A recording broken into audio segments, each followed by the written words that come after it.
Hey friends, if you wish to get help with File Explorer on your Windows computer, then please watch this video. I will guide you through the process. Now, interestingly, if you open File Explorer, you will not find any question mark symbol here or any help symbol here, but you do not need that either.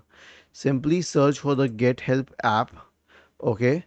And for any general query on File Explorer, you can simply search for it. But yes, this app is a little slow. It needs some time to load because it has a huge database behind it. Okay, so we will search for it. Let's say how to delete a file in File Explorer. Just hit enter and it will start searching for self-help articles and then direct you to the same. Okay, you can click on this one. So this is how you can get help with File Explorer through the Get Help app.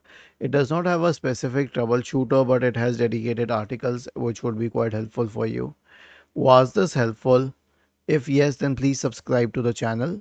If not, then let us know in the comment section of the video on how we could help you further. Thank you for watching this video and have a nice day.